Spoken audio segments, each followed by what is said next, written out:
new news. What's happening, guys? So we're going to be bringing you the Epic 7 live stream information that dropped today. We're also going to be covering patch notes, so we'll do live stream and then patch notes right at the end. We won't be covering anything patch note wise that was on the live stream, just to make this video shorter. So let's just hop right in here and check this out.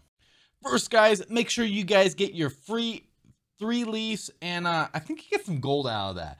There's going to be a link below, the survey link. Click on that, go there, put in your Epic 7 name, boom, good to go. Get your 3 leaves and 300k gold. We also have some talks about the balance changes, new talks about Melissa. So let's check that out and see what this is all about. Is getting her buffs, and we're removing her soul burn from her S1, and now her soul burn is going to be part of her S3. Soul burn, and you ignore effect resistance. So guaranteed to land curse, guaranteed to strip all of their buffs. And Good. not just that too, but also the critical requirements is removed. So you don't have to crit with S3 anymore to guarantee another turn. That way, you don't have to feel like you're forced to build Melissa 100% crit. No more 50-50s, right? Yeah. All right, so we got the Halls of Trials results here from the live stream, so let's check that out. So first up, we have the Hall of Trials for the Archdemon Mercedes, the results for it. And lo and behold, I am not surprised to see Kitty Clarissa up there, as we were talking about, and people still using Tammy. People still using Tammy. People still using Tammy. Get rid of her. No matter what, you can't get rid of her. Don't need the CR push. It's always this toss-up between like Kitty Clarissa or Tamarin. It's like the dual attackers, right? The dual attackers. Yeah, and look, even Sin Angelica is like getting up there. Yeah, and which is too. another. Yeah, all the dual attackers. Xeno, as you guys are used to the practice battles, we do release them on a every other week basis, in which we have practice battle, then a regular ranked battle, so you guys can go ahead and get all those rewards. We have a huge friendship update. There's a whole bunch of stuff in here to check out. Getting your friendship level to 10. They're removing Molagora Goes. Replace them with Molagoras. So it takes 4 Molagoras to make a Molagora Go. You know what? It's just 4 Molas now. No Molagora Go. They're removing 1 currency to add another. Molagoras. Molagoras, yes. Right? Molagoras, more Molas for more people. So don't you guys worry. And alongside this, we are also getting rid, I believe, of the Molagora Goes. And the Molagora Goes will be gone and replaced with just regular 4 Molas. So all those are gone. No more red Molas, guys. RIP. And you know how players always say, man, you guys are always introducing new types of currency into the game. And technically this friendship system is kind of new currency, but we're reducing 1 previous currency. So yeah. It evens out. We also have some thoughts on another character that's getting a buff that's coming up pretty soon, and Broman. They talk about them, and a little bit of opinions on Holiday Euphine in this holiday live stream. Without being said, we're gonna take off all of the Star gear, and then we're gonna put it on Broman instead, because Holiday Euphine is like ending Basar's career. By the way, guys, how are you guys feeling about Holiday Euphine? I know that's a very controversial hot topic. Yeah, a hot. I see what you did there. Yeah. Also, I'd like to drop it to you guys. Your thoughts on Holiday Euphine? Are you happy with her? My understanding is Bassare's kind of disappeared. Maybe she did her job. We have the Sermia drop up rate. Sermia, okay. There's a drop rate up for Sermia alongside her artifact border coin. We also have news thoughts on Sermia and how he sold everything. Everything. I sold my car. I sold my house. Hello? And I still didn't get Sermia. Bro, you did not do that. Also coming in here, we have ML Iseria, ML Maya popping up. Yeah. Have the ML Iseria or Briar Witch Iseria alongside Fighter Maya coming out a new Mystic Summon rotation. Are you guys actually excited? Are you gonna pull her? We also have news thoughts on ML Iseria, so let's check those out. And do you think she's gonna be crazy? I think she's a necessity, like absolute necessity. Like she shuts down 3 of the most toxic DPS heroes. And you would know toxic heroes, right? I would know. goes. Like Kayron, she just decimates Kayron. Like Rylot, it's like game over Rylot.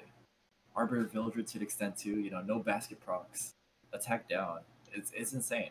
I would build her like 260, 250 speed because I know there's a couple of Rylots out there with like 250, 240 speed, and they just like one shot. If a Rylot goes first before she does, then she's kind of useless. So she has to be, I think, like between 260 and 250, and then like just use her to cripple the team. That's how I'd use her. We also have the new story coming out, A Long Way Home. It is A Long Way Home. It is a CC featured side story, so you guys get know more about CC or Cecilia and see what's gonna go on. And also coming in here with the drop of Cecilia and the drop of Rise of the Monarch, a brand new artifact that looks pretty freaking poggers. Have her drop right up with a new artifact, guys. And this artifact is nice. Here it is. It is Rise of a Monarch. Alright, so level 1, it increases defense by 10%. At the end of the turn, grants a barrier equivalent to 8% of the caster's max health for 2 turns to the ally except for the caster with the lowest health. At maxed, the barrier is equivalent to 16%. Also would like to point out, some people were comparing it to Bastion. Bastion's at the start of the turn. This artifact is all the time. We're also coming in here with a Kisei drop up. So guys, we do have the Kisei rate up with Alabastion. So if you guys are missing out on your Kisei and you guys do love Kisei, you guys can go ahead and grab her. She's right there for you. This is the moment you guys have been waiting for. Specially change. Yeah, you guys are going to be super surprised because it's not who a lot of people thought. You probably have already seen this, but specially change Pearl. Will you please become my... 대상이 수면 상태였다면 2턴간 방어력 감소를 발생시키고 최대 생명력의 30%만큼 추가 피해를 발생시킵니다. 솔번 사용 시 피해량이 증가합니다. 또한 전직 시 스킬 AI가 변경됩니다. 수면을 먼저 발생시킬 수 있도록 이 스킬 최면부터 사용하며 끝없는 악몽도 수면 대상을 우선하여 공격하도록 변경됩니다. I mean, a wise man once told me, guys, never express absolute certainty unless you're absolutely certain. Yeah, pretty much. A lot of you guys seem like you're absolutely certain that it was Carmen Rose, and this is why you are met with soul-crushing depression. Oh no. Because you had expectations. So what we got going on here, guys, we're going to hop right over. Right above me, there's a whole bunch of balance adjustment stuff. You're more than welcome to go check out the balance adjustment stuff. None of it really has changed. They talked about Melissa. They talked about some notable characters during the Epic 7 live stream. But let's hop in here and talk about some cool things coming into play here. Right here, acquired soul improvements. Improvements will be made so that the heroes can acquire souls even when the soul burn skills are used. Adjustments will be made so skills have a certain of certain heroes who could not acquire souls when additional attacks is triggered. So there's people in here like Bologna. She wasn't getting her souls from a Windbreak fan when she gained 5 focus and she kicks out her S3. No souls from that when that would happen. Also Soul Hatan were other people who do not get any of that stuff. There's additional skill description improvements that are going to be happening with Vildred's Dancing Blade. They're just going in here. They're just fine-tuning the text for it makes a little bit more sense than just, being some of the stuff is just completely random. All right, so skill bug fixes. So Champion Zerato, there's an issue that caused the target's effective resistance to be ignored when the skill Earthen Rage is used. This will be fixed. Apparently, we've been using Zerato, and he hasn't had to have effectiveness on him because he ignored effective resistance with his S1 attack. Whenever he'd get attacked, he'd counterattack, boom, throw the debuffs on there. Looks like they're changing the ignoring the effective resistance on a lot of characters here, all the way from Zerato, Carrot, Hazel, and Esfin. There was an issue with the amount of urgent regen increased by the harvest rune effect. Certain languages was incorrectly displayed. Issue with capital punishment. The damage dealt proportional to a target was incorrectly displayed. Issue where the burn ignored effective. Alaskan Spear, whatever that is. There's an issue with the target's effective resistance will ignore when the artifact is triggered. This issue will be fixed. We also have the special side story, Holy Order Blue Cross Part 3. And it looks like right here, the Heroes Holiday You Fiends are going to get a little bit of love in there. This is going to be happening from 8.6, guys, to 8.13. Super duper water gun. Finally, the Champions Trophy is part of this event for stage 3 of this. I'm pretty sad to see it not be effective for you know, the other parts. She did come out last week, which is a little weird, but it is what it is. I have a chance with the super duper water gun, some fins, some armor. You know, the albums. Go through the albums, get your album stuff, guys.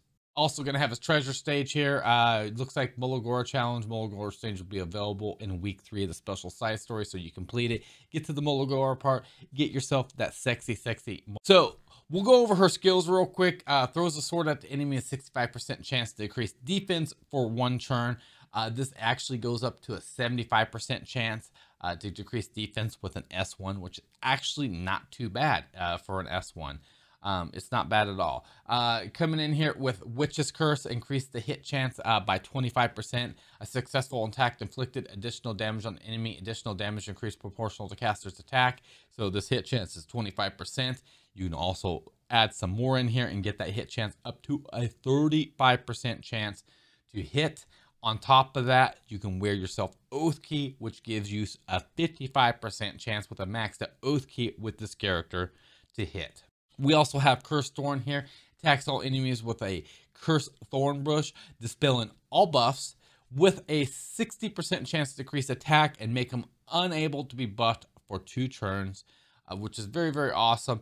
Comes in here with a, it also goes up to a 75%, 85% chance. It's an 85% chance. 85% chance to decrease attack and make them unbuffable. So that's a pretty good a chance to make that happen. All right, so we have Dollmaker Pro Horizon. I'm only bringing this up for the fact that there's a lot of confusion in chat, so I just wanted to hop in here and talk about this real quick. So we have the health rune 20%. We have the obscurity rune, increase the effect by 15. Increase effectiveness of all allies when attacked, 20% chance to decrease damage received by 30%. That's pretty huge. When damage reduction effects granted, strong effect is applied. Increase hypnosis as sleep effect chance by 30%. So there's a lot of confusion out there. People thought there was a lot of different hypnosis sleep effect chances, but we'll hop in here and talk about why people were thinking that. Increase the caster's combat readiness when using hypnosis by 30%. So combat readiness push. Increase the chance to decrease speed of the enemy for 2 turns when using hypnosis by 50%. Increase the chance to extend the duration of sleep by 2 turns by 20%. I think this is the one that was getting people a little messed up there, thinking that extending the duration of sleep by 2 turns by 20%. They were thinking that was another 20% to put to sleep. It's just to add the turn cooldown on an extra turn on there. Increase the chaos strikes decrease hit chance effect by 5%. Increase the chance to decrease hypnosis cooldown by 1 turn when using Endless Nightmare by 30%. So there's some things in there to check out. Yeah, we also have Guild Wars Challenge Season. So right here, it looks like Guild Wars Challenge Season is coming to an end on 8/8. Also, the preseason is going to start on 8/8, and the new season is going to be determined when it starts. So keep that in mind, guys. Guild Wars, you know, preseason's about to happen. This is your opportunity if you want to move people around from guild to guild. Take advantage of that. So this one's kind of interesting here, because they added this feature in, and I personally thought it was a little weird, but yeah, let's talk about this. So we have the draw feature improvement that's coming through here. So, you know, you get 2 wins, the health of the building goes down by 120. Okay, so if you get a win in a draw, I think you're getting 120 before. Now you're only getting 90. It still counts as a success, though. It doesn't count as an int. It counts as a success. So this is real interesting to look at. A draw right here, 1 win, 1 loss, or 2 loss, or /2 losses equals 60. What's the /2 losses? That makes no sense. That makes no sense whatsoever. And then the failure right here, 1 draw, 1 loss is 30. And then 2 losses is 0. So yeah, this is very interesting. They're also changing the health of the buildings here, guys. So the stronghold is going up to 1,500. It was 1,000 before. The fortresses were 500. They're going up to 800. The Havoc bonuses are also changing on those on this right-hand side. So the Stronghold Havoc bonus is now 1,000 versus 500. It is doubled. And the Fortress has went from 250 to 500. The building's havoc went 50 to 100, and the building's health is still the same. So check this out, guys. If you guys are super into Guild Wars and you love Guild Wars, this is the stuff right here. Yeah, definitely. Also, to point out, improvements have been made. So once matched, the same guilds will not be matched for at least the next 2 Guild Wars. This has been huge in the top 20. A lot of the people, and I believe it was like the top 5 and 6 guild, or top 4 and 6, or something. Anyways, the top 10. There's a lot of repeat battles. Like I can't tell you how many times I heard of the same guild fighting over and over, to the point where they're just sick of seeing each other. Like, they're not even inviting each other over for dinner anymore. They're no longer friends. They've been removed from their friends list. They've had too much social interaction with each other in Guild Wars, and people are just done with it. So this is going to be very, very handy for those of you that have been getting burnt out on fighting the same guild over and over. Yeah. Now, we kind of covered this a little bit, but I kind of want to talk about this because this is going to be kind of, this needs to be clarified a little bit more. So we had the skill point update happening. So we have irreplaceable here. You get irreplaceable. Right here, you acquire 3 skill points. Boom, you get those 3 skill points. Skill points will be given to heroes who satisfy the friendship level condition, can't be checked into the inventory. All right, so you get these skill points can be used instead of Molagora when enhancing a hero skill. 1 skill point equals to 1 Molagora. Okay, so 1-to-1 ratio.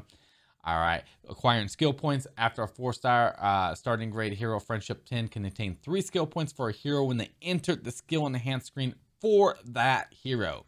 If you attain friendship level 10 with a hero and that hero's skill enhance is max, then the remaining skill points will be given as Molagora.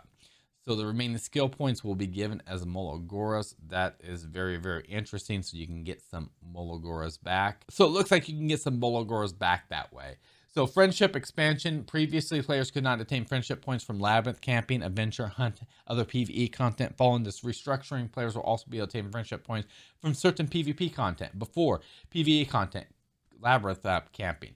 So now you got all that stuff plus PvE content, arena attack, guild war attack, etc. Players not be able to increase their friendship level from World Arena, unfortunately. Yeah. All right, so this looks like it's super important to point out here. If you recall a Covenant hero with friendship level 10, skill points will be reimbursed to that hero and friendship level will not reset. However, when you recall a Moonlight hero, if you select the same hero using the 4 or 5 star, the hero selector friendship level will reset and the skill points will not be reimbursed. So it looks like you lose out if I'm reading that correctly. It looks like you might lose out if you're doing a recall. So that's interesting. So hero and artifact recall. So here you go, guys. Moonlight hero champion Zerato is being recalled. We have researcher Carrot, mascot Hazel, you can do a recall to. You also have 3-star normal Carrot and Esfin that you can recall, and the artifact Leskin Spear.